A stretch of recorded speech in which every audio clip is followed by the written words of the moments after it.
Depois você share your screen. Beleza. Ok, então, vou abrir aqui a apresentação de novo. Vamos só recapitular, né, o que a gente viu da vez passada. Estávamos falando sobre produtos Blast e como eles são super maneiros. Aqui está aquela definição explícita do que é um produto Blast, né? É um produto de transformações de Möbius, é, é, é, com uma constante na frente, às vezes. E também tem a definição mais implícita de produto baixo, né? Que é essa daqui. Se tem uma função analítica que, que manda o disco no disco, o círculo unitário no círculo unitário, então precisa ser o produto Blaschke. E o que a gente viu da última vez, primeiro a gente analisou o caso de produto Blaschke de grau 2. A gente sabe que produtos Blaschke de grau N, se a gente for voltar aqui nesse teorema aqui, pela terceira parte desse teorema, se um produto Blaschke tem grau n, então tem n soluções distintas da equação B desigual a lambda, onde lambda é um certo número complexo de módulo 1, né, no círculo unitário. E todas essas n soluções estão no círculo unitário também. Então, para um produto Blaschke de grau 2, a gente viu que vão ter duas soluções, e o jeito que esses pares de soluções se comportam, quando a gente varia esse lambda, de forma que a reta entre as duas soluções dessas equações vai sempre passar pelo segundo zero de um produto Blaschke de grau 2, onde um dos zeros é 0 e o outro zero é 1, né? E a gente vai ver que com grau 3 também, se a gente falar que uma das raízes é 0, as triplas, como a gente viu, também se comportam de um jeito super bonitinho, né? A gente viu que se a gente pega um produto Blaschke com raízes 0, A e B, as triplas de raízes, né, da equação B dizer igual a lambda, elas vão ser sempre formar triângulos inscritos, claro, no círculo unitário, mas circunscritos a uma mesma elipse com focos A e B. É isso que a gente tinha visto da última vez. Ok? A gente também viu que tem uma certa descrição dos pontos de tangência desse triângulo com a cáustica, né? E a gente viu que também, dados as raízes desse produto Blaschke, 0, A1 e A2, a gente também tem como determinar os eixos, o tamanho dos eixos dessa cáustica. E, finalmente, a última coisa que a gente viu da última vez é que isso prova que as elipses de Blaschke, né, essas elipses que se formam dentro dos triângulos, são exatamente as elipses de Ponsonlian igual a 3. Isso para o caso com o círculo unitário, claro, da parte de fora. Então, a gente vai continuar agora. Lembrando, agora a gente vai especializar para o caso específico que a gente está estudando. A gente vai estudar famílias n igual a 3. Então, isso significa que a gente vai pegar um produto Blaschke de grau 3. E as raízes desse produto Blaschke vão ser 0, F e G. Onde F e G vão ser os dois focos, ok? Da cáustica. Então, esse é o nosso produto Blaschke aqui. Em particular, se a gente quer estudar um par com um círculo que seja concêntrico, por exemplo, basta que a gente faça G ser menos F, certo? Porque se G é menos F, a cáustica vai ser concêntrica com o círculo unitário, porque os focos vão ser simétricos em relação à origem do plano. Ok, então a gente vai analisar quais são as três raízes de B e de Z igual a lambda para um certo lambda no círculo unitário. Se a gente fizer essa equação B diz igual a lambda e expandir, passar os denominadores para outro lado, passar tudo para o mesmo lado da equação, a gente vê que essas três raízes vão ser raízes dessa equação polinomial agora. Você vê, claro, os coeficientes dessa equação dependem do lambda, isso faz sentido, né? Porque quando a gente varia, o lambda das três raízes variam. Só que agora a gente tem uma equação polinomial.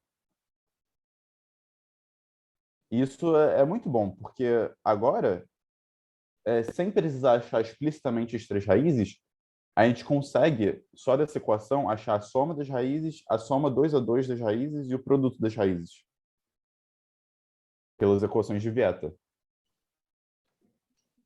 Então, só olhando para os coeficientes desse polinômio, a gente vai conseguir essas três coisas. E aqui estão elas. Isso é o que a gente chamou de parametrização de Blaschke, né? Então, a soma das raízes, aqui Z1 mais Z2 mais Z3, é essa expressão aqui. A multiplicação 2 a 2 é essa expressão. E o produto das três raízes é lambda. Ok. Por que isso é tão importante? Por que isso é tão bom?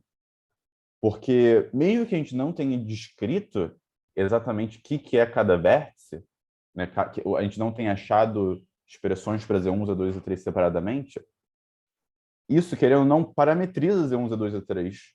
Porque, dado a soma de três números complexos, a multiplicação 2 a 2 e o produto, existem três únicos números complexos que satisfazem essas três equações. E, melhor que isso, cada uma dessas equações é simétrica em Z1, Z2 e Z3. Então, a gente meio que trocou ter uma expressão explícita para cada um de Z1, Z2 e Z3, ao invés de ter uma expressão explícita, agora a gente tem uma expressão explícita nos polinômios simétricos de Z1, Z2 e Z3. E, na verdade, se a gente já estava falando de pontos notáveis, invariantes que são invariantes de triângulos, todas essas coisas são sempre funções simétricas de Z1, Z2 e Z3. Em particular, se a gente tem os polinômios simétricos, qual é o nome? Os polinômios simétricos básicos, né? São esses três, em Z1, Z2 e Z3, a gente consegue escrever qualquer polinômio simétrico em Z1, Z2 e Z3 em função só dessas três informações, dessas três quantidades. Isso é um teorema, né, de polinômios simétricos. Em particular, mesmo se não for um polinômio simétrico, se for uma função racional simétrica, também não é difícil de ver que qualquer função racional simétrica em Z1, Z2, Z3, ela tem que ser um polinômio simétrico sobre um polinômio simétrico em Z1, Z2, Z3. Então, se a gente tiver qualquer coisa que for uma função racional de Z1, Z2, Z3, a gente consegue escrever ela em função só dessas três informações, dessas três quantidades. Vocês podem ver aqui que cada uma dessas três quantidades varia com lambda, né? Obviamente. Então, com isso, a gente parametriza essas três quantidades com esse parâmetro que varia no círculo unitário, lambda. Ok. Se tiverem alguma pergunta, por favor, me interrompam. Marco, tem algum significado que essas três quantidades parecem ser lineares em lambda? Qual o significado disso? A linearidade em lambda significa que, se você olhar para essas quantidades no plano, elas vão formar círculos, né? Elipses, né? Não, círculo mesmo. Tipo, cada uma delas separadamente, né? Não, pera. Não, essa equação inicial é uma elipse, né? Sim. É um leminho que você provou aí já. Isso. A linearidade é a parametrização Tem de uma razão. elipse. Na família com circuncírculo, o baricentro é elipse ou é círculo? Será que é círculo? Não lembro. Tem que Marco, não sei, acho que é Acho que é círculo. círculo, sim. Acho que é É círculo, círculo, sim. tá certo. Não é Porque, círculo. olha, né? É só olhar para a círculo. expressãozinha, né? Não é círculo. Em particular, eu já falei aqui agora que, se você quiser olhar para o locus do baricentro, nessa família com circuncírculo, o baricentro é só você fazer Z1 mais Z2 mais Z3 sobre 3, né? Sim. Peraí. Aqui. Ah, não, isso é depois, tá? Mas então, o baricentro, por exemplo, é só fazer Z1 mais O2 mais O3 sobre 3. Então, se você quiser olhar para o locus do baricentro, é só pegar isso aqui sobre 3 e é isso. Aí ao variar o lambda, você pode parametrizar o lambda como E elevado a I θ, se você quiser. E aí, obviamente, isso daqui vai ser um círculo, né? Obviamente uma elipse, mas vai ser um círculo. É um círculo, tá certo. É um círculo. Eu tava falando, eu já estava pensando lá na Sim, frente, sim. na aplicação afim aí desse.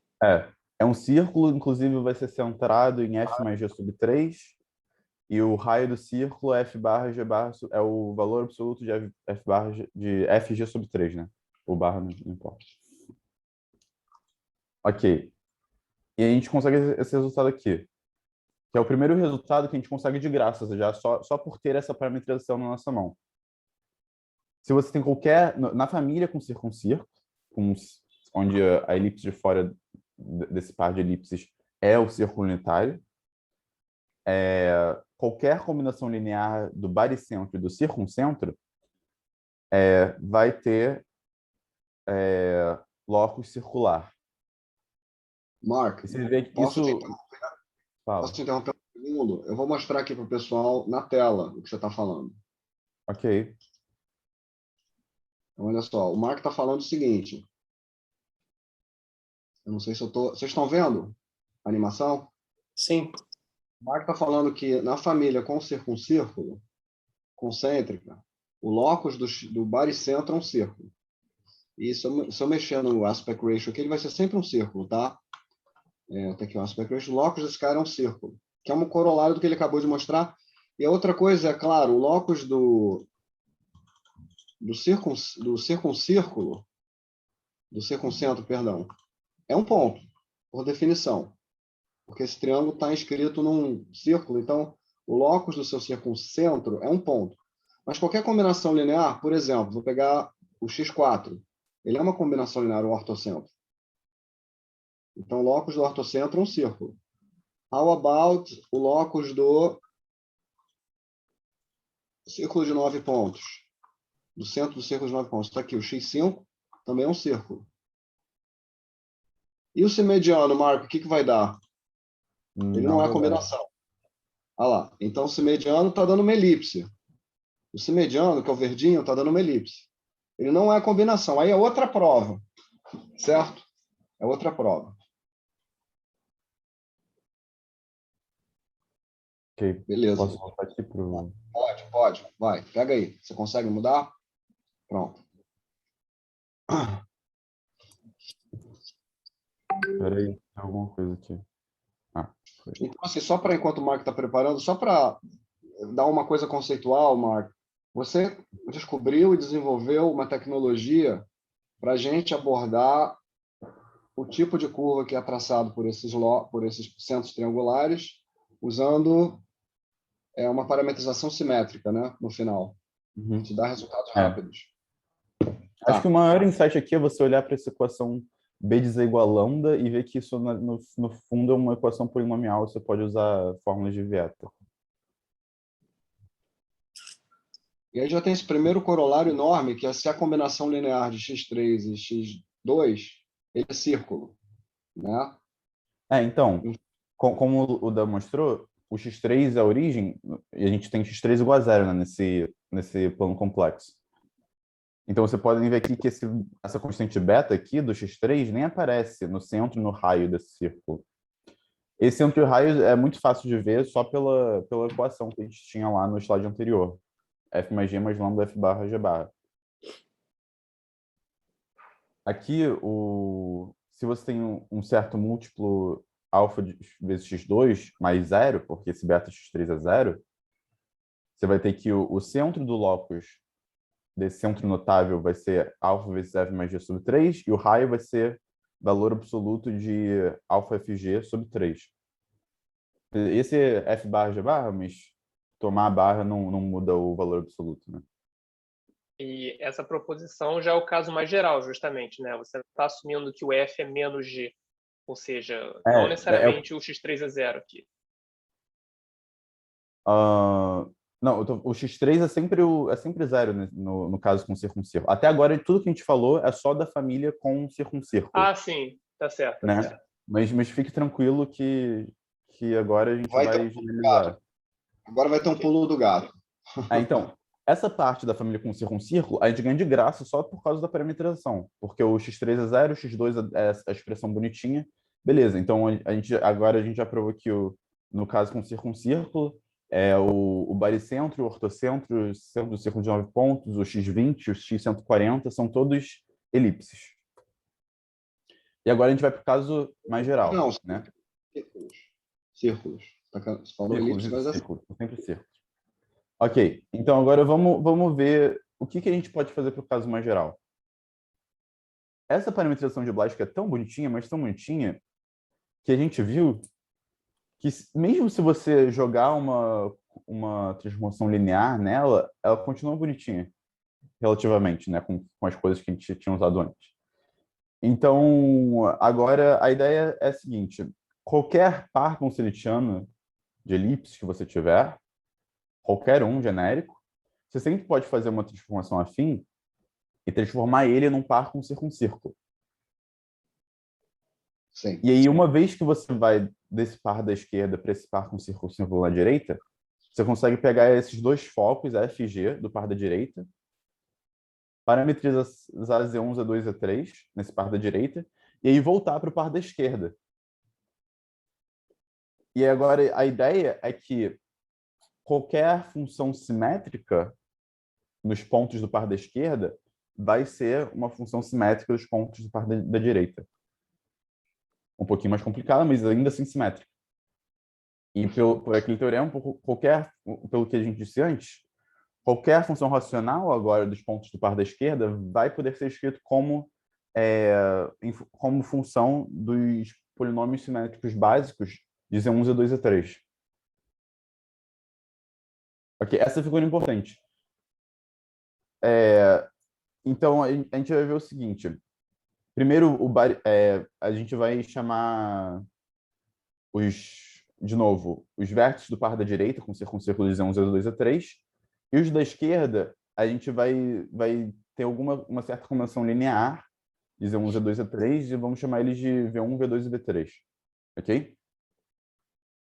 O baricentro, x2 da nossa família genérica, é simples, V1 mais V2 mais V3 sobre 3. Então, obviamente, isso é uma função racional simétrica de V1, V2, V3. O circuncentro é um pouquinho mais complicado e é dado por essa expressão daqui, onde isso daqui são determinantes, ok? Qualquer triângulo V1, V2, V3 no plano complexo, você sempre vai ter que o circuncentro é dado por essa expressão aqui. E aí você pode perguntar, mas isso é uma função racional de Z1, Z2, Z3?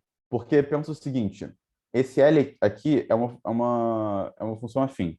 Em particular, você pode sempre escrever ela como constante Z mais constante Z barra. Ok? Na hora que a gente pega esse V1 barra, vai estar tudo em função de Z1 e Z1 barra. Só que como o Z1 está no círculo unitário, Z1 barra é 1 sobre Z1. Então, tudo fica em função de V1 e V1 barra ficam em função de Z1 e 1 sobre Z1. Qualquer coisa que você fizer com eles vai ser uma função racional de Z1. Quando você junta os três, V1, V2, V3, essa expressão zona do X3 vai virar uma função racional de Z1, Z2 e Z3. E, portanto, a gente vai conseguir escrever ela em função das funções simétricas, os polinômios simétricos em Z1, Z2 e Z3. Ok. Tudo certo até agora? Alguma pergunta? Segue em frente. Beleza. Claro que a expressãozinha vai ficar um pouquinho maior, mas sempre tem um formato bonitinho e a gente conseguiu provar que esse formato bonitinho sempre dá uma elipse. Inclusive, se você pegar combinações afins de x2 e x3. Então, usando isso... Deixa eu só falar. Esse é um resultado muito bacana que o Marcos gerou, que é o seguinte, a gente agora tem uma teoria para dizer, olha, se um determinado centro triangular, uma combinação linear fixa de x2 e x3, não importa qual par ponceletiano, o locus dele vai ser uma elipse. É enorme isso. Assim, o Mark respondeu uma pergunta enorme. Isso é suficiente, né, Mark? Não é necessário, mas é suficiente. É if and only if ou não? O que você quer dizer? Ele só é elipse se ele tiver essa propriedade? Não, isso não é Não, verdade, claro né? que não. Então é Veja o só... x3 naquela família com circuncer. Exato. Tá. Então é uma função Ok. suficiente. Mas isso é uma pergunta que a gente já tinha há um tempo, e a gente sempre pensou, pô, deve ser uma prova intuitiva isso no começo, né? A gente vê que muitos pontos na reta de Euler tem um locus elíptico em todas as famílias. Então, deve ter alguma prova que qualquer combinação linear de dois pontos desses pontos na reta de Euler tem sempre locus elíptico. E é isso que a gente fez. Se você pegar qualquer combinação, inclusive aqui está a combinação afim, mas qualquer combinação com coeficientes complexos também funciona. Você pegar qualquer combinação Não basta estar na reta de Euler, tem que estar na reta de Euler. Há uma coeficientes fixos. porque você tem Isso. milhares de centros triangulares na reta de Euler eles não são uma combinação linear fixa do baricentro e do circuncentro. Então, o Mark falou de alguns pontos aí. Eles são bem esparsos, tá? Não tem tanto assim dentro Sim, do mas Kimber. o que eu estava falando é que, ok, se você pegar combinações afins reais, isso te dá pontos na reta de Euler, sempre. Só que isso também vale para qualquer combinação linear de coeficientes complexos também. Não precisa ser um menos gama e gama. Pode ser quaisquer coeficientes complexos. E então, isso daqui nos dá automaticamente. Inclusive, a gente consegue explicitamente qual é, por exemplo, o centro desse locus elíptico e quais são os semi-eixos também. Mas são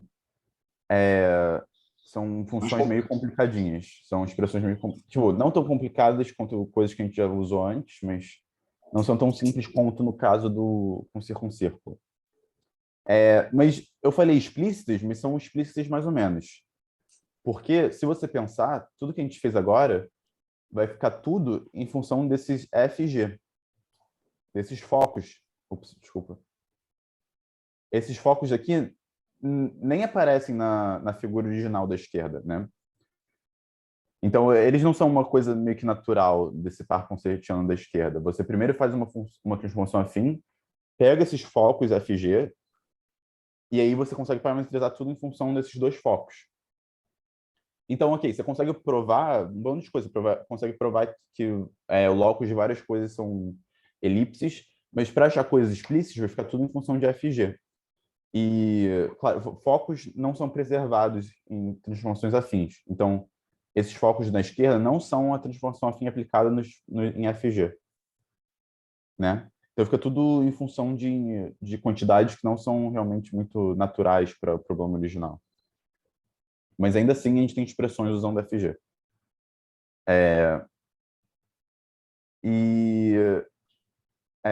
Então, o que a gente provou, ao provar essa coisa das transformações, das combinações lineares de x2 e x3, a gente automaticamente prova que todos esses centros que estão aqui 2, 3, 4, 5, 20, 140, etc., todos esses daqui têm locus elíptico em qualquer par conceletiano, n igual a 3. Então, deixa eu só ler isso aqui com cuidado. 40 mil centros na enciclopédia de Kimberley. Mais ou menos 5 mil desses 40 mil estão na reta de Euler. Na enciclopédia, você tem centros triangulares infinitos na reta de Euler, mas o Kimberley não categorizou eles, não importa, isso é uma coisa meio arbitrária. 5 mil do Kimberley estão na reta de Euler, mais ou menos 10%. E desses, só 226, que é um número pequeno, né? Em 40 mil, estão na reta de Euler e estão a proporções fixas. Tá? Então, você acaba tendo uma lista bem rarefeita dos 40 mil que obedecem esse aqui. Né? Ela não é, né, Mark, essa lista é quase que só um guideline para a gente. Né? O que importa não é o Kimberley, o que importa é a regra que você especificou, que é o gama tem que ser fixo.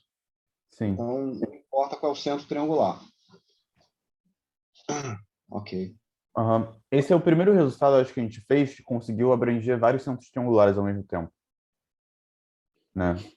Tirando resultados básicos, por exemplo, por exemplo, no caso com círculo, o x3 fica parado. Então, uma vez que provaram que o x2 o locus do x2 é um círculo, essas combinações, obviamente, eram círculos também, porque o x3 está parado. Mas tirando essas coisas em que um dos pontos está parado, esse foi o primeiro resultado em que a gente provou coisas para vários centros ao mesmo tempo. Ok. Isso para um par genérico. Alguma pergunta antes de continuar? Só fazer um comentário, que é exatamente isso que eu tentei explicar. Então, é o poder de usar um grupo de transformações. Você resolve um caso simples, fácil de controlar, com um círculo, né? E depois, usando a transformação do grupo, que você sabe que envia círculos em elipses, você tem o resultado de um monte de lote bem comportado. A mesma coisa vai valer para outros grupos. Depende só das propriedades que você busca. Por exemplo, se você usar o grupo projetivo, de repente você consegue mostrar que o lote são hipérboles, são cônicas, né? Porque o grupo projetivo envia cônicas em cônicas. Não necessariamente vai continuar sendo uma elipse, pode virar uma hipérbole e tal. Mas é super poderoso, é um excelente caminho. Perfeito. Alguém tem mais alguma coisa para falar antes de continuar? Alguma pergunta? Faz o N-more que 3 agora. Calma, a gente vai chegar a isso depois, no final desse Depois, slide. né? Então, agora uma ideia extra, que na verdade não é uma ideia extra, é uma ideia que a gente já teve. A gente viu que no caso com circuncírculo, a gente consegue muita coisa de graça de Blaschke, porque o x3 é parado. Então, uma vez que a gente prova uma coisa para o x2, você pode pegar combinações com uma coisa parada e tudo se estende. Então, agora a gente vai fazer a mesma coisa. Tem vários pares elípticos, tem vários pares conceletianos específicos que deixam um certo centro notável parado. Por exemplo, o par com um círculo deixa um centro parado, o par do bilhar, né, o confocal, deixa um mittenpunkt parado. E a gente vai fazer a mesma coisa que a gente fez antes. O que acontece agora é a gente pegar x2, x3 e um terceiro ponto.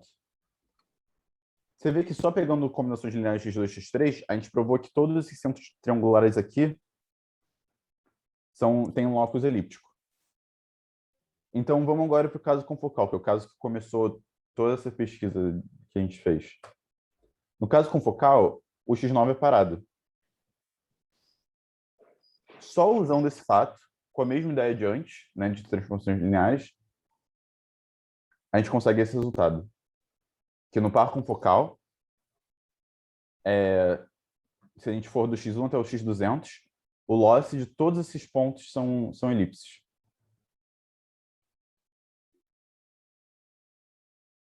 E o que a gente precisa provar, né, para ver isso? A gente só precisa provar que esses pontos aqui são combinações lineares fixas de x2, x3 e o mittenpunkt x9, que fica parado. Porque quando a gente faz isso, na hora que a gente joga na fórmula, fica elipse meio que trivialmente, porque se você somar uma coisa que fica parada, é só uma translação da elipse. Ok, você pode ver que aqui tem uns especiais, aqui tipo 88, 162 e 190. É que esses especificamente eles não são combinações lineares, eles são elípticos por motivos mais óbvios. Porque, por exemplo, porque esses pontos estão ou sempre na circunelipse centrada no mittenpunkt, então obviamente o locus deles é elíptico, né? Ou eles estão sempre na cáustica. Marco, deixa eu mostrar. Inelíptica. Posso mostrar esse pessoal aqui que você apontou? Pode. Vamos lá. O que eu tenho que fazer aqui? Eu tenho que compartilhar isso aqui. Então, vamos lá. Não sei se eu consigo. Vocês estão vendo a simulação? Não. Ainda não. Estão vendo. Espera aí. É esse aqui. Vamos lá. E agora? Agora está carregando. Foi. Foi. Então, a gente não tinha uma teoria para explicar por que certos centros triangulares tinham losse elíptico na família confocal. Então, a gente sabia que o incentro tinha um locus elíptico. Ele é explicável, Marco, por aquela teoria que você acabou de mostrar, o incentro? Eu ia mostrar agora o porquê do... Então, peraí, não mostra ainda não. Eu vou só passar por alguns centros triangulares aqui. Então, por exemplo, o X2 é uma elipse, como o Marco acabou de falar. O X3 também é uma elipse. O X4 também é uma elipse. O X5, elipse. X6 não é uma elipse, não está na lista do Marco. Ele é uma quártica, tá? Então, assim, só para dar uma pincelada rápida, Mark, é o seguinte, a gente começou a ver esses resultados e a gente foi fazendo um por um. Olha, vou provar que esse aqui é elíptico, vou provar que esse aqui é elíptico. Mas a gente sempre sentiu essa falta. Não havia uma teoria para predizer se um determinado centro triangular era elíptico ou não. E o Mark basicamente matou essa pergunta usando essa teoria de Blaschke e foi um grande sucesso. Pronto, só isso. Alguém tem algum comentário aqui? O X9 que o Marco falou, o X9, ele fica parado, ele é um item ponto. Está tudo embasado nesse fato, ligado aos fatos anteriores entre o baricentro e o circuncentro, com essa observação do X9. Aí o Marco juntou todas essas peças com Blaschke e falou, agora eu tenho uma teoria para dizer o que é suficiente para explicar se algo é elíptico. Não é necessário, mas é suficiente. Ele falou desses centros meio exóticos aqui, por exemplo, o 88, centro 88, ele, por definição, ele está nessa circuncônica centrada em X9. Ele não obedece essa regra que o Mark esboçou aqui, ele não é uma combinação linear fixa, X2, X3 e X9, mas ele é elíptico. Ou seja, aqui a gente tem um centro que não obedece essa regra, mas é elíptico. Por isso que a gente está falando que o Mark desenvolver é suficiente, mas não é necessário. E ver que ele não é monotônico, né? Também não está se mexendo de maneira monotônica. This is more complicated than meets the eye, tá? Parece ser uma coisa óbvia, mas é mais complicado do que parece. Se você pegar o centro X100, vou botar o X100 ao mesmo tempo aqui. O X100 é outro desses que estão sempre nessa elipse de fora. Definição. Ele obedece essa regra ou não, Marcos? Você obedece. Sim. Então, ele está sempre na elipse de fora, mas ele também é sempre a combinação fixa de X2, X3, X9. Mas o 162 não, né? Se eu botar 162 aqui... Não, acho que não. 162, que também está nessa circunelipse, ele não é monotônico, ele não obedece à regra do Mark, e ele é elíptico, mas por outras razões, por razões de construção dele, tá? Então, enfim, esses são os caras aí que podem ser elipses, mas eles não necessariamente obedecem à regra. Só fazer um comentário misturado com pergunta. Porque, por um lado, a gente fica impressionado com essa quantidade astronômica, né, de centros triangulares e tudo mais. Mas esses centros são definidos pelos pontos, pelos 3 vértices do triângulo, certo? Sim. Então, a princípio, cada ponto depende de 2 parâmetros, tem 6 parâmetros. Esses 6 parâmetros definem tudo, eles dão toda a informação. Então, eu estou pensando em termos dimensionais aqui, né? É a ideia do Mark, justamente. Se você consegue controlar 1 ou 2 desses pontos, eu imagino que os demais sejam relações desses primeiros. Só não sei se elas são simples ou não, se elas dependem de um parâmetro. Então, o problema que a gente tinha de provar alguma coisa para vários pontos ao mesmo tempo é porque se você for abrir a enciclopédia e olhar a definição dos pontos, cada ponto define de uma maneira completamente diferente. Claro, você tem as coordenadas baricêntricas, alguma coisa assim, de todos os pontos, só que eles não se relacionam de uma maneira bonitinha. E sempre tem pontos exóticos que nunca estão em relação com os outros. Inclusive, o que eu vou falar agora é que se você... Vou voltar aqui. Se você olhar para essa lista, e se você já trabalhou com isso um pouquinho, você pode falar, ué, mas a maioria desses aqui não é combinação fixa de X2, X3 e X9. Porque realmente, não. Se você olhar os coeficientes que você precisa para ver um ponto desses qualquer como combinação de X2, X3 e X9, você vai ver que para um triângulo qualquer não é fixa. Só que por que isso ainda funciona no caso confocal? Né? Inclusive, só um adendo, isso daqui já cobre todos os pontos que são elípticos de x1 a x200. Então, a gente já tinha essa lista há muito tempo, experimentalmente, só que a gente nunca tinha provado com uma tacada só, assim, que todos esses são elípticos. Então, como que a gente provou essas coisas de combinação linear? Com isso aqui. Então, deixa eu explicar aqui essa tabela. Essa tabela diz o seguinte, by the way, essa tabela, muitas coisas a gente pegou do ATC, da enciclopédia mesmo, e adaptou. Vocês estão vendo a minha tela ainda? Sim. Apareceu o screen sharing pause. Eu tô Peraí. vendo, Marco. Assumiu. A tela inteira. Pronto. Ok. O que é essa tabela aqui? Essa tabela vai te dizer como escrever um certo centro triangular de x1 até 200 como uma combinação linear de x1, 2 e 3, em centro, bicentro e circuncentro. Okay? Inclusive, você vê aqui que os primeiros três tem 100, 010 e 001, por causa da combinação, né? A combinação é alfa x1 mais beta x2 mais gama x3. E aí você olha para cá e vê, ok, você tem alguns pontos que realmente são sempre combinações fixas de x1, x2 e x3. Ainda não expliquei por que eu estou usando x1 ao invés de x9, mas vocês vão ver que é equivalente. Por exemplo, o x4 e o x5 são, o x140, o x120 são, x165 também é. Só que vários outros aqui, você vê que tem um ρ. O que é esse ρ aqui? O ρ é a razão, Rzinho sobre Rzão. É a razão do in-raio sobre o circunraio. Sendo que isso foi uma das primeiras invariantes a serem provadas por par confocal. Isso quer dizer que, especificamente no par confocal, todos esses centros são combinações lineares fixas de x1, x2 e x3. Mas no par confocal, especificamente.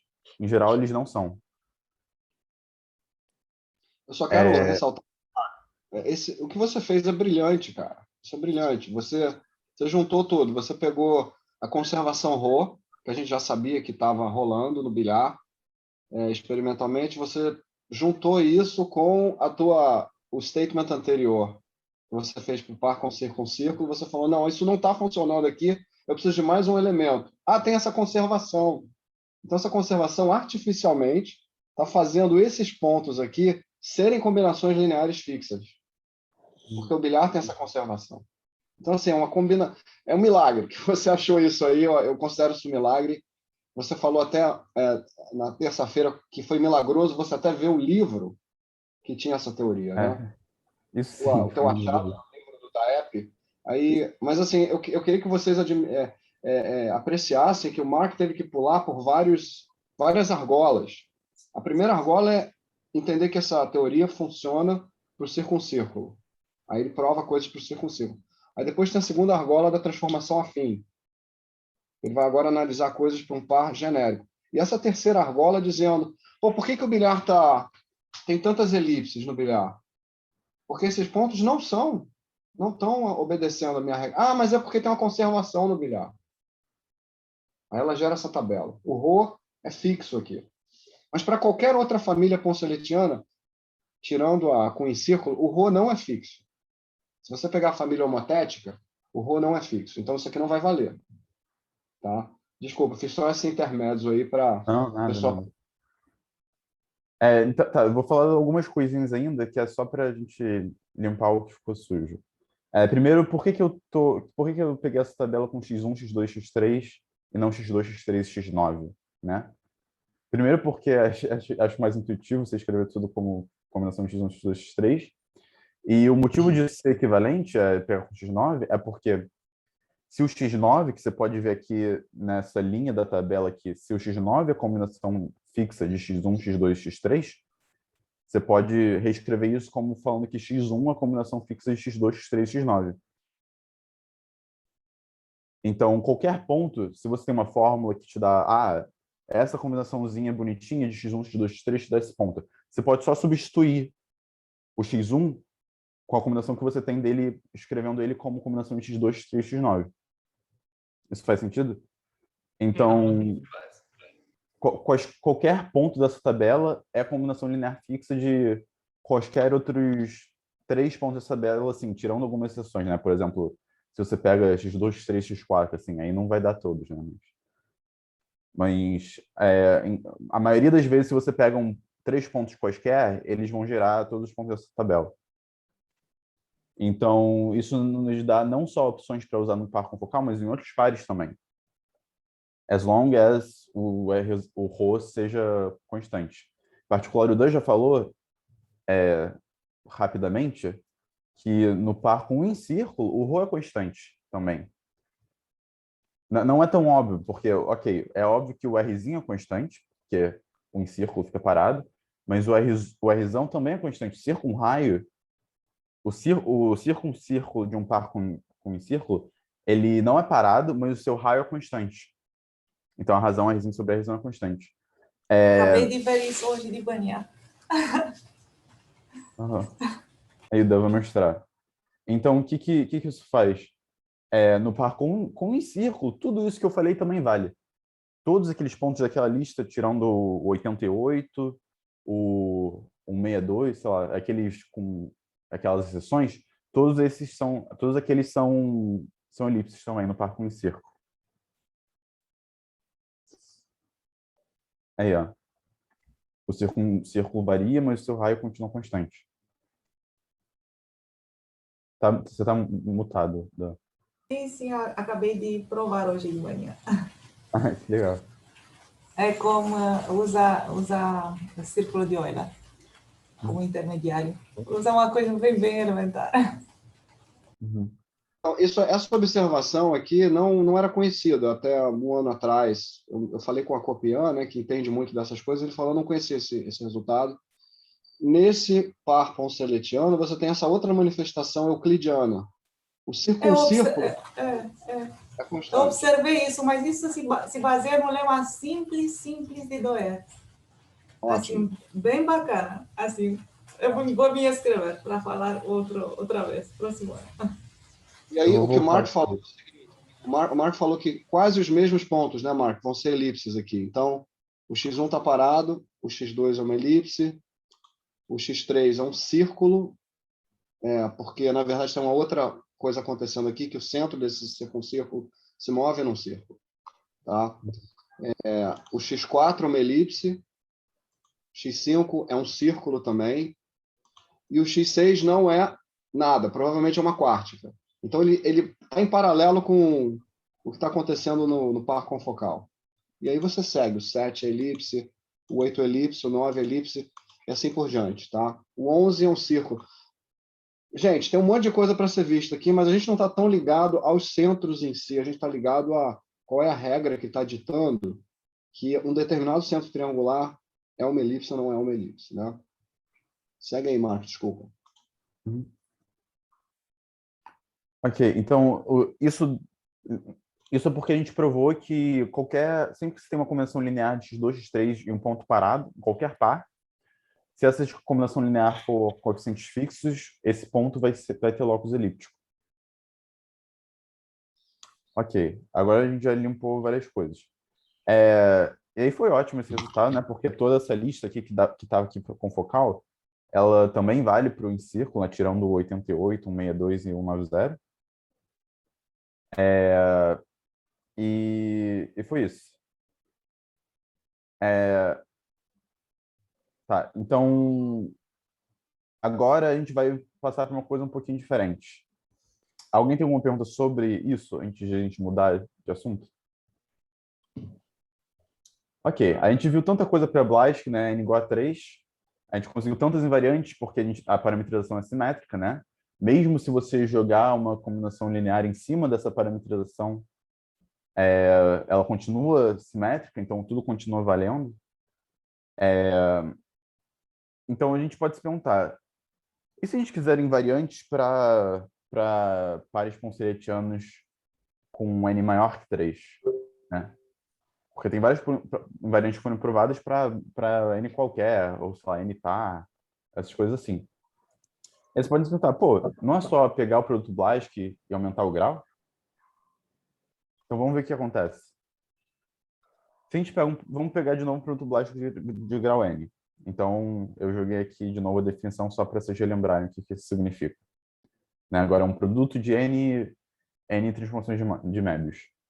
Aqui está normalizado só porque o mu que fica aqui na frente é 1 aqui. Aí aquele mu não faz diferença. Ok, o que acontece?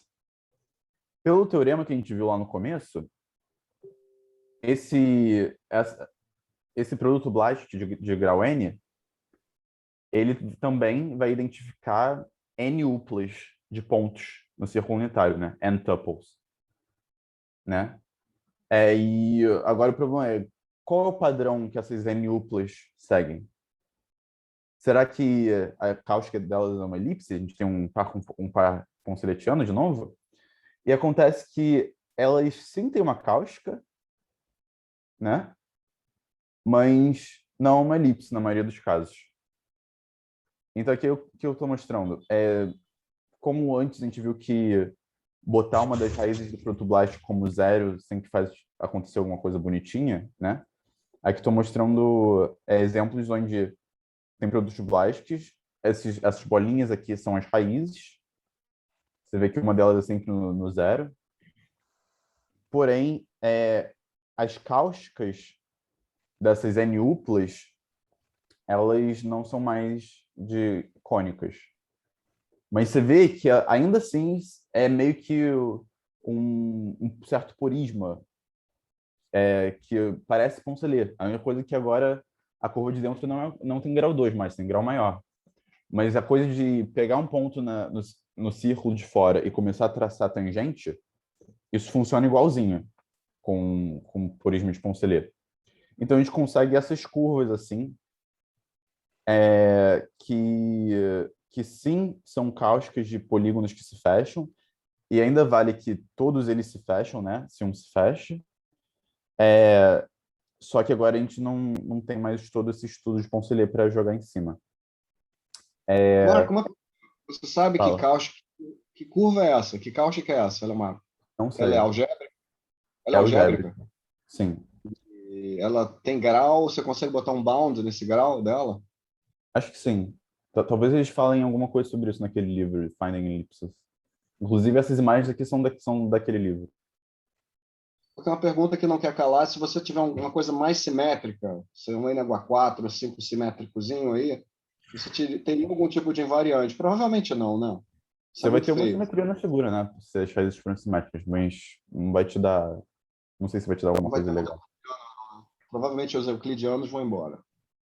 Os invariantes É, euclidianos. o que sim você pode falar, que é o que dá para a gente usar no futuro, em papers no futuro, em mais pesquisa, é que toda família ponceletiana, né, duas cônicas, desculpa, não duas, toda família ponceletiana em que a cônica de fora é o círculo unitário e a de dentro é uma cônica só, sempre existe um produto blástico que te dá essa família. Tá. Mas nem todo produto blástico te dá uma família ponceletiana, né? Não é if and non if. Então, toda família ponceletiana tem um produto blástico correspondente, mas nem todo produto blástico corresponde a uma família ponceletiana. Mas Né? você Porque... consegue, Ah, para uma família de N maior do que 3, você conseguiria modelizar isso com produto de Blasco para N maior do que 3? sim. O único problema é achar quais são essas raízes que você tem que escolher para te dar a cáustica que você quer. Porque uma das coisas que não se sabe, ou pelo menos eu não sei, eu acho que não tem nada escrito sobre isso, é qual é a condição nessas raízes para a cáustica de dentro virar uma elipse ou uma cônica. Boa Né? pergunta. Mas, então, fala aí, Felipe. Eu ia perguntar para entender um pouco melhor essa sua afirmação.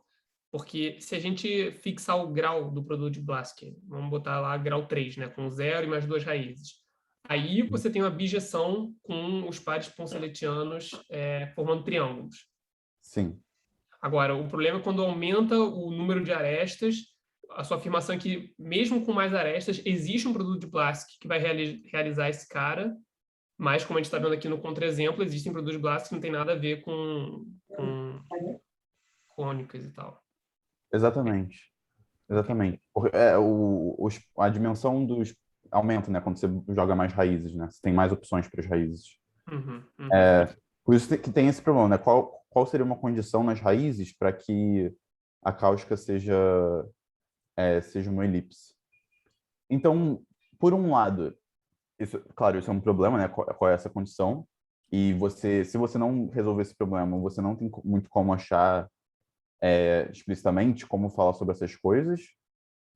Mas, por outro lado, sabendo que existe um produto BLAST, você pode fazer provas sem nada explícito, né? Você pode falar, existem raízes A1, A2, A3, etc., tal que quando você usa um produto BLAST, com essas raízes, você ganha esse par conseletiano e aí você consegue provar qualquer coisa. Então, uma prova, assim, instantânea por exemplo, o barycentro de um polígono, né? Porque o barycentro é uma das poucas coisas, um dos poucos pontos notáveis que você consegue generalizar para qualquer polígono de qualquer número de lados, né?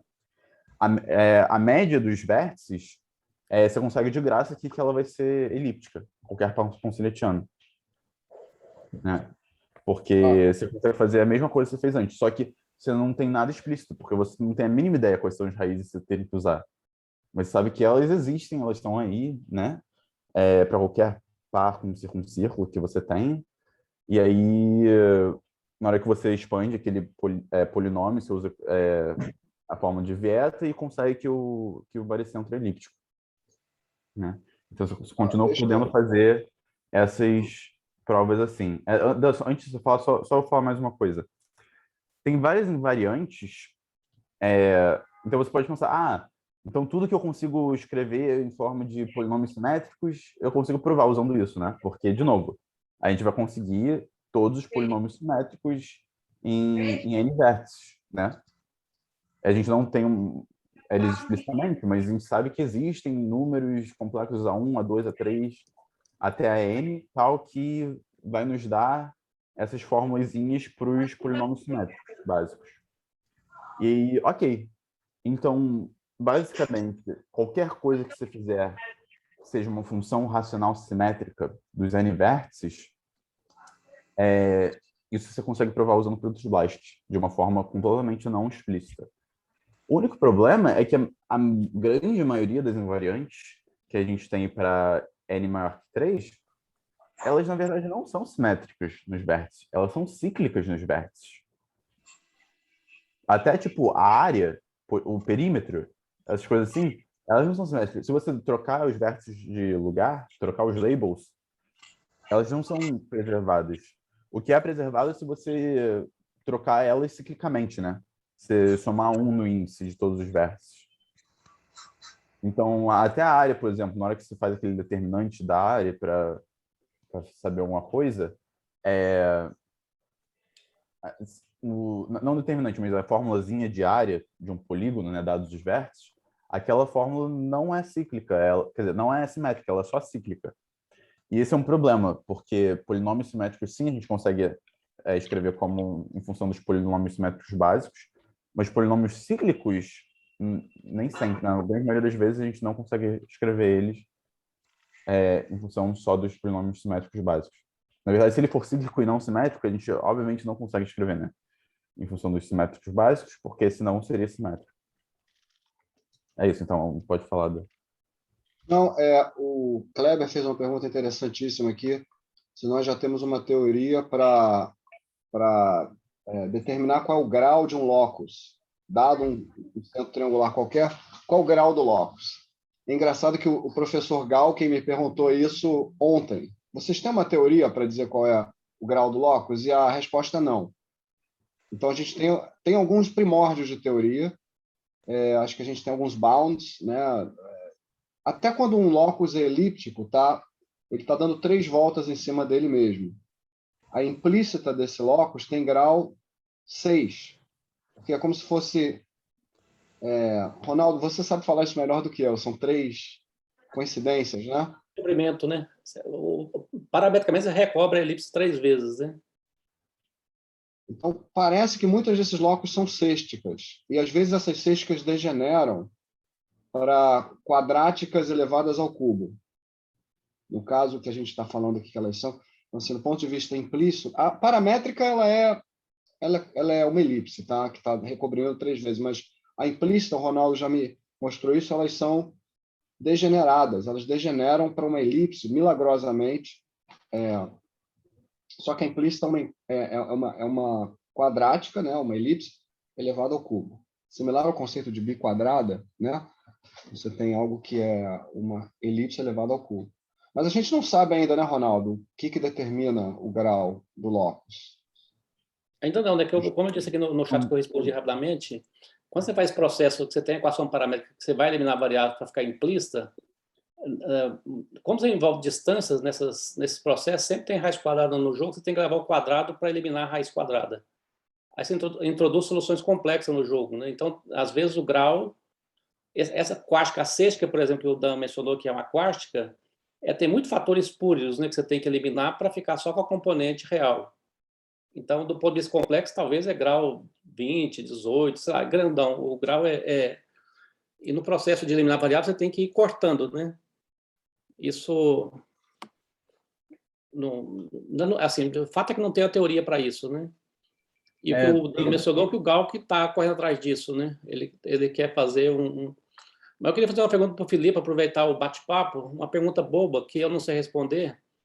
Você pega um polinômio real de grau 4, cheio, x4 mais y4, x3y, coeficientes, etc.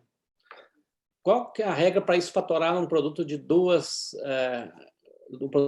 quadráticos? É exatamente isso que eu estava pensando, na verdade, porque toda a discussão que a gente está tendo aqui, abstratamente, é essa, né? Encontrar termos que são fatores comuns, que têm fatores comuns, só que no anel de polinômios e tudo mais, enfim. Exato. É para quantas variáveis? Duas variáveis? Duas variáveis, x, y. É porque a gente fez isso justamente para o círculo. Aquilo que eu observei sobre a multiplicidade, né, que se falava que quando você tem um triângulo que se desloca, né, o locus é percorrido 3 vezes, né, número de vértices. Eu notei que, bom, isto talvez dependa da cáustica. Por exemplo, se você tem um triângulo que não é porístico, mas ele duas arestas permanecem tangentes, a terceira não, aí diminui a multiplicidade, porque de fato cada vértice desenvolve por si uma curva diferente. Então, coincidência, né, fatoração, acontece quando as 3 arestas são tangentes a uma mesma cáustica, certo? Mas, Correto. entende? Então, Sim. esta fatoração depende de número de arestas simultaneamente tangentes a uma única curva. Por exemplo, se você tem um triângulo, cada aresta circunscrito a uma fixa, cada aresta mantida tangente a uma diferente cônica, certo? Você vai ter 3 curvas distintas percorridas pelas polares de cada aresta, certo? Mas quando você faz as arestas serem tangentes a uma única cônica, você vê que os 3 vértices descrevem a mesma cáustica. Então, fatoração, acho que depende do número de arestas que são mantidas a uma cáustica comum. Vendo cada aresta tem uma vida própria, certo? Cada aresta tem um vínculo próprio. Aí, quando as 3 são, por exemplo, no caso do triângulo, quando as 3 são tangentes a uma única fixa, aí você tem esta coincidência das 3 curvas descritas pelos vértices. Do ponto de vista de polinômios, você decompõe este polinômio de grau 6 em fatores coincidentes de grau 2. Perfeito. Sim, concordo. Algebricamente, você quer falar alguma coisa antes, Ronaldo? Desculpa.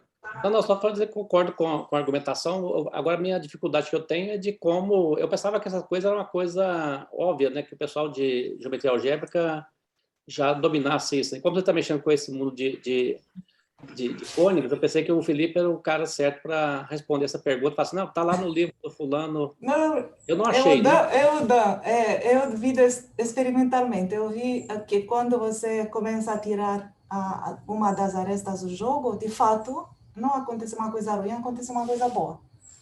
Uhum. Que você sim, aumenta a complexidade da curva. Sim, mas você entende melhor a coincidência também. Não, sim, ajuda a explicar, né? Por que tem o crítico, né? O motivo do Ronaldo ter falado de grau 2, grau 4 com 2 variáveis é porque No caso do incírculo, a gente fez isso explicitamente, achou o locus do incírculo, no caso geral.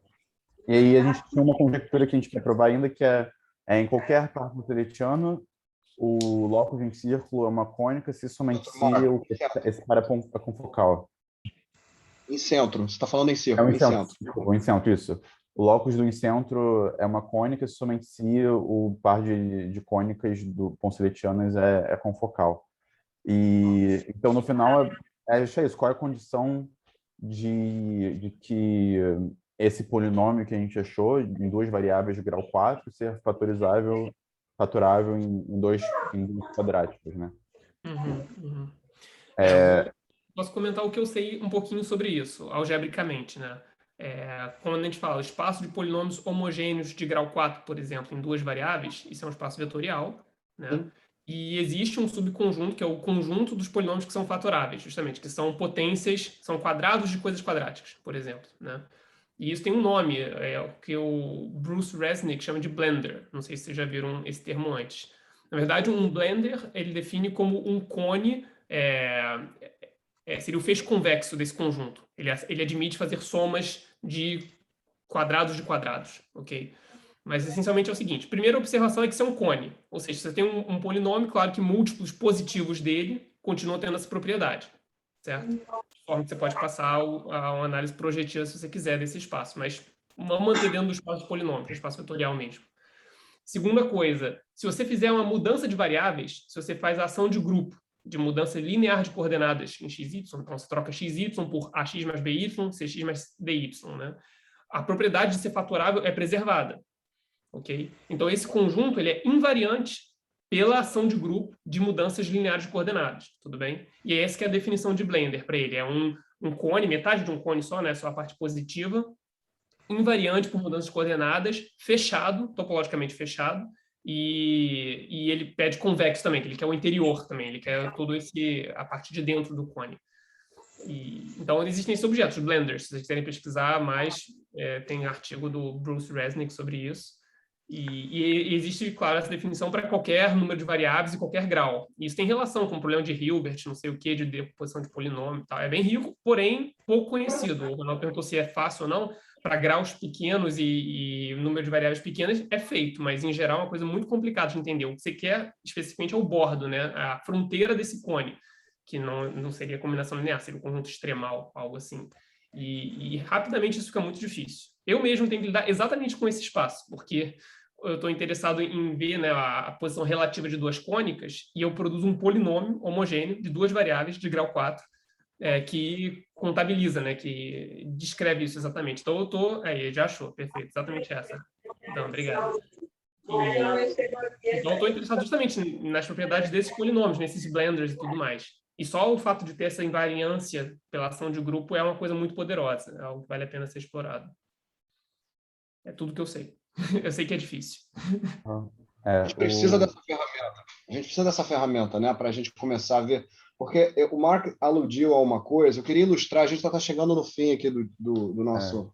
Mark, me dá 2 minutos aqui, deixa eu ilustrar. Essa é a pergunta mais, digamos assim, difícil que a gente tem no nosso a gente conseguiu provar para o par concêntrico alinhado. Um par concêntrico alinhado...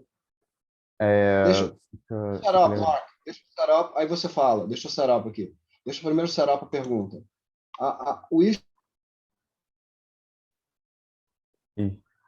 Esse Blenderstone também tem sistema dinâmico também, que eles inventaram esse nome, né? Pegaram emprestado. Eu acho que tem o mesmo nome, mas são coisas diferentes. O Etienne até são coisas totalmente disjuntas, não sei assim o nome. Não tem nada a ver, foi um erro ter dado o mesmo nome, eu acho. Vocês veem a minha tela? Agora sim. Então, a pergunta que o Mark vai comentar agora é a seguinte, e a gente não conseguiu resolvê-la totalmente, só parcialmente. O espaço de pares de elipses que admitem 3 periódicas é 5-dimensional. O espaço de pares de elipses que admitem 3 periódicas é 5-dimensional, módulo, isometrias e outras coisas, tá? O que importa são essas 5 dimensões. Dentro desse espaço tem um filete de uma dimensão, que é o par de cônicas confocais. Módulos, isometrias, etc. Tá? A gente acabou vendo experimentalmente que é só nesse filete de uma dimensão que o locus do incentro consegue ser uma elipse. e nenhum outro par. A gente começou com esse resultado de uma maneira extremamente ingênua, achando que isso era bonitinho, mas a gente não estava se tocando que isso é raríssimo. O incentro não consegue ser elipse em nenhum outro par consoletiano. Então, se eu mudar o par consoletiano aqui para o homotético, que é uma imagem afim de triângulos equiláteros, o incentro não é uma elipse. Se você for para o par com incírculo, ele é degenerado, porque o incentro no par com incírculo é um ponto. Então, vamos ignorar esse aqui. Vamos para o par com circuncírculo, que o Mark tratou. O locus do incentro não é uma elipse. Vamos para o par dual. O locus do incentro, e assim por diante. Então, se você fizer se você pulverizar esses testes experimentais, você começa a ver que o incentro nunca é elipse. E o confocal é extremamente especial, está acontecendo alguma coisa singular no confocal que faz ele. E aí, Marco, vou passar para você, se você puder qualificar isso melhor.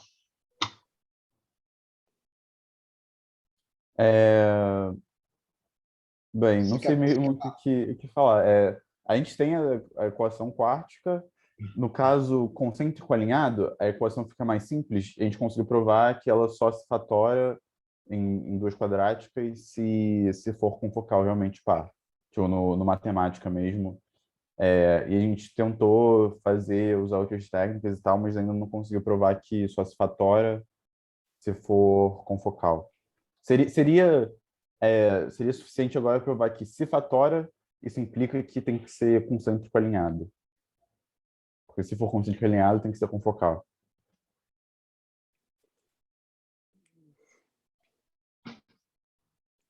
Faz sentido mostrar a cara dessa equação para o pessoal, Marco?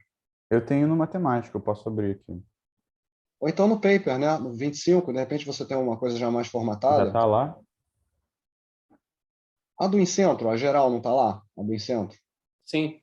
Tá. Não tá as coisas que a gente tentou fazer para faturar, ou provar que não fatora. Só a cara da equação que está lá. Então vou abrir ela aqui, tá? Ou você quer abrir, Marco? Eu estava abrindo matemática aqui. Nossa, no Matemática matemática é melhor? Então tá bom. matemática, sim. É todo bagunçado, né? Mas eu acho que melhor que abrir uma matemática, que vocês vão ver um monte de coisa bagunçada, eu posso falar o que está escrito. Assim, a coisa mais simples que você pode tentar fazer é falar assim, se eu tenho uma fatorização, eu posso só dar um nome para cada coeficiente em cada coisa quadrática, multiplicar as duas coisas quadráticas e tentar achar uma solução para esses coeficientes, né? Só que aí ficam equações não lineares nos coeficientes, e o matemático não consegue resolver. Aí a gente tentou usar tipo, base de Gromner para reduzir as equações nesses coeficientes, mas mesmo assim o matemática não roda, né? Só roda para quando é concêntrico e alinhado. Eu tenho a equação aqui, só para o pessoal ver como qual é a cara dela. Deixa eu abrir aqui, vocês vão ver, ela não é tão amigável não, tá? Vou share aqui. Share screen. Deixa eu abrir ela aqui. Tá aqui. Vamos lá. Me disse essa aqui, se eu estou no lugar certo, pessoal. Essa aí. Essa não é equação implícita, é uma equação tipo, você está falando que o x1 é uma raiz desse polinômio onde os coeficientes variam à medida que o lambda varia. Isso, é o implícito, mas dependendo do lambda. Não, não é exatamente o que a gente quer, né? Tem que eliminar o lambda nessa equação ainda, né? Para fazer o que... Sim. Eu tenho ela aqui no matemática, se quiser, se não tiver aí no paper. Não, no paper não tá. Bota ela no matemática. Faltam 7 minutos aqui para terminar o nosso papo. Deixa eu stop share. Vocês vão ter o privilégio de ver quão desorganizado é a matemática. Aumenta a fonte, Marco, no canto inferior peraí. direito. Canto inferior Essa direito. aqui é a equação geral. Ok? E aí, o que acontece? Essa equação é grandinha, né? como vocês podem ver. E se você substituir... ela, aqui é a mesma equação, só que meio que fatorando os coeficientes das duas variáveis. E aí, o que acontece? Eu fiz casos mais simples, por exemplo, o que acontece nessa equação? Eu substituí que ela é concêntrica alinhada. Ela fica aqui, uma linha só, né, ao invés de uma página, que é um pouquinho melhor. Aqui tem a mesma equação, só que quando eu só assumo que é concêntrico ou quando eu só assumo que é eixos alinhados. Não é tão Então, grande. aqui, então, x-align é equação para eixos alinhados, x-center é para equação com coisas concêntricas, e x-simple quando é concêntrico e alinhado. E se eu descer aqui, vocês podem ver o que eu estou fazendo aqui, ó, nesse GROB. O que eu estou fazendo? Eu peguei esse x, a equação simple, né, que é concêntrica e eixos alinhados. Aí eu peguei os coeficientes dela, e eu vou falar que os coeficientes dela em x, y tem que ser iguais aos coeficientes desse produto aqui, ó. Deixa eu aumentar um pouco a letra. Os coeficientes desse produto aqui de duas quadráticas. Ok? E aí agora eu quero resolver nesses coeficientes quando é que existe uma solução, né? Só que eu não quero solução usada, só quero saber que existe uma solução. Então, para mim, eu posso só reduzir essas equações. E aí, o que eu vou falar? E aqui também, esse coeficiente aqui eu botei 4, porque o produto deles tem que ser 16 e você também pode multiplicar um dos fatores e dividir o outro por uma mesma constante, né? Então, eu posso escolher isso aqui para ser 4. Mas, então, fazendo essas simplificações, eu consigo ir reduzindo esse conjunto de equações não lineares nos coeficientes, usando base de Gromner, eu consigo essa equação daqui. Isso daqui é igual a zero. E aí você pode ver que esse fator aqui ser igual a zero significa que o par que a gente começou tem que ser confocal. Isso já é uma parte da prova. Você está falando que se é concêntrico, eixo alinhado, só vai ser elíptico no confocal, certo? E é fácil de provar que isso aqui é sempre positivo, nunca é zero. Fantástico, fantástico. E assim, intuitivamente, né, se você quebrar a simetria das duas elipses, a gente sabe que o incentro ele não vai conseguir ficar elipse, mas falar isso não é suficiente. A gente sabe que quebra uma simetria, mas poderia ter um milagre em algum lugar e virar uma elipse. Só que, para você provar o caso assimétrico, você está lidando com aquele carroção.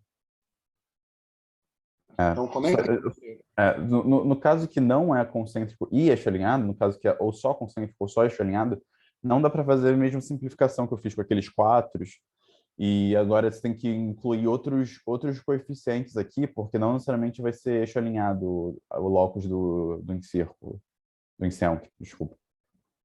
Então, acaba que ao invés de resolver para 4 coeficientes, você tem que resolver para 10 coeficientes. E aí, não computa a base de Gromner para equações não lineares com 10 variáveis. Talvez outro sistema funcione, né, Marco? Um outro sistema de álgebra computacional. Sei lá, a gente pode encontrar outro sistema. Com 10 variáveis, não consegue uma base de Gromner.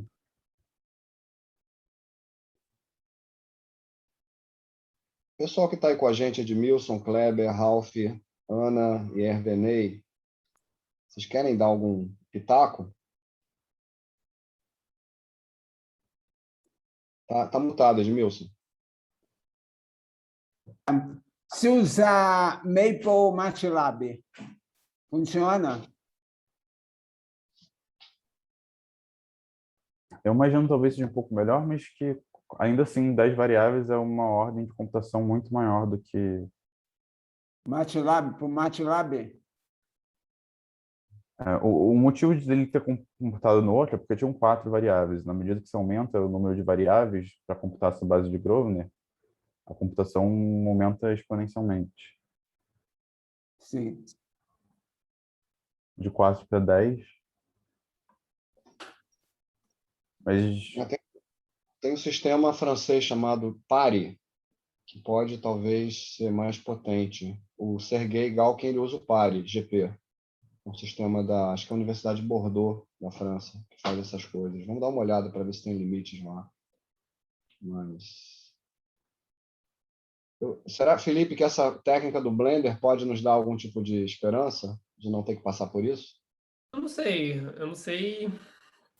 porque eu não sei exatamente qual tipo de polinômio vocês estão lidando. Eu achava que eram polinômios homogêneos. Olhando agora, não estava tão claro para mim se era o caso ou não. Não, mas pode ficar Mas, homogêneo. Você pode colocar na linguagem homogênea, não tem problema, não. ok. Mas você precisa de 3 variáveis. Sim.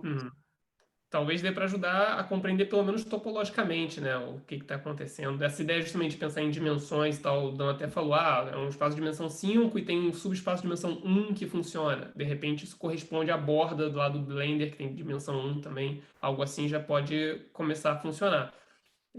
Recomendo dar uma lida rápida nos artigos do Bruce, que também se chama Resnick, por coincidência. Inclusive, o Blender especificamente que vocês estão pensando é um tipo de Blender, porque existem vários tipos, né? O Blender de Waring, eu acho que é o nome, quando você tem uma potência de uma potência, né? Enfim, vocês vão ler lá, ele classifica todos os tipos de Blender que podem existir, esse é um tipo em particular que eu não estudo muito. No meu caso, eu estudo mais o caso mais degenerado possível, né? Que seria uma potência máxima, seria algo linear, potência 4. Que no seu caso seria dizer que o centro está numa reta, por exemplo. Não sei se isso acontece com vocês ou não, para algum centro.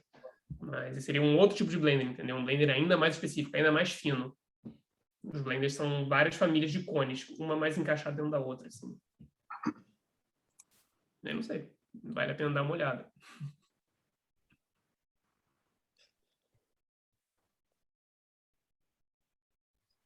Foi um aulão, Marco. Muito obrigado aí. Alguém queria fazer mais um comentário? Eu posso fazer um comentário que eu só falei de invariante no sentido de locos serem elípticos, mas qualquer outra invariante dá para provar com Blástico também, para n igual a 3, porque essas invariantes para n igual a 3 são sempre simétricas. Então, para provar, então fica muito fácil provar invariantes. O que você faz? Você pega essa invariante, escreve como ela tem que ser, assim, desde que ela seja uma função racional simétrica, tá tudo ok. Escreve essa função racional simétrica em função dos polinômios simétricos básicos, D1, Z2 e 3. Substitui aquelas coisas de Blast e vê que na hora que você expande tudo, os lambdas cancelam. Essa é a prova de qualquer invariante igual a 3, que seja função racional. O problema que acontece é que às vezes não é função racional, tem raízes no meio. Inclusive por isso que o incentro não tem locus elíptico, no caso com circuncírculo. Inclusive, usando isso, basicamente é uma heurística de que se um centro notável tiver suas baricêntricas como funções racionais dos lados ao quadrado, esse centro vai ter locus elíptico, em geral. Em particular no caso com circuncírculo, mas acho que em geral. Por que lados ao quadrado? Porque os lados eles são dados como a raiz de uma parada com os vértices, né? Se você olhar os vértices como números complexos. Então, se um centro notável tiver baricêntricas que são funções racionais dos lados ao quadrado, então o centro notável em si vai ser uma função racional dos vértices. No caso do incentro, é uma função racional dos lados, mas não dos lados ao quadrado. Inclusive, é uma função racional bonitinha dos lados, né? As baricêntricas do incentro são os lados, né? Mas é isso que eu queria falar, que se for função racional dos lados ao quadrado, porque alguém tinha perguntado antes se tem alguma coisa mais geral para outros pontos, né? Que não são combinações lineares fixas de x1, x2, x3.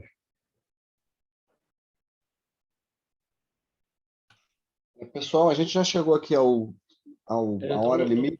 Já estamos no board aqui, tem outra... Eu vou agradecer aí todo mundo a presença de vocês, pois esse papo aqui poderia continuar mais 2 horas tranquilamente. E a gente vai ver se a gente acha um espaço. Liliana também tem muita coisa para apresentar. Ronaldo era para falar hoje, mas a gente ficou escutando você, Mark, porque eu acho que isso aí é super relevante, isso aí também é a crista da onda onde a gente está agora, a gente está tentando empurrar esse envelope. Então, pessoal, a gente pode ficar em contato, vou botar o meu e-mail aqui no Zoom, tá? Adoraria aí ouvir perguntas de vocês, se vocês tiverem qualquer ideia para colaborar, também estamos abertos, tá? É super informal e super prazer em conhecer todo mundo, obrigado aí pela presença. Eu ia fechar, mas, Ronaldo, se quiser falar mais alguma coisa, Mark. O livro. Fala que tem um livro. Então, o Ronaldo e eu escrevemos um livro de 250 páginas que está disponível no site do Coloque. Tem um pouco de informação, não tem tudo, tem 1/3 do que a gente já fez até agora, mas foi o que deu. E, por favor, deem uma olhada lá, tem muitos exercícios e tem também perguntas de pesquisa. Então, essa aí, o incentro, ele é sempre elíptico, é uma pergunta de pesquisa, a gente não tem ela respondida. Então, cada sessão ela tem uma parte de coisas que a gente já sabe fazer e sempre tem algumas perguntas que são sobre coisas que a gente não sabe fazer. E eu não sei se eu e o Ronaldo vamos nos animar para terminar a segunda parte até o fim desse ano, espero que sim. Mas, assim, muito prazer e obrigado mais uma vez pela presença de vocês. Liliana, obrigado pela tua participação na terça-feira. E a gente se vê, pessoal. Ok? Ok. Um Até a abraço, próxima. bom fim de colóquio aí. Boa tarde. Até mais. Foi excelente poder ver finalmente o professor Ronaldo ao vivo. Mark, espero que a gente se fale. Tá, obrigado e Até a próxima, né? é um prazer te conhecer. Agora eu já vou criar coragem de escrever um e-mail para você. Ótimo. Eu vou tomar coragem de enviar as minhas últimas achadas, que realmente foram de hoje de manhã, que se eu não tivesse que preparar uma apresentação, não teria olhado, mas olhei, aí quando você olha assim, depois de um tempo, as coisas ficam mais, assim, de repente, mais claras. Assim, é muito, muito estranho. Então, vou tomar coragem.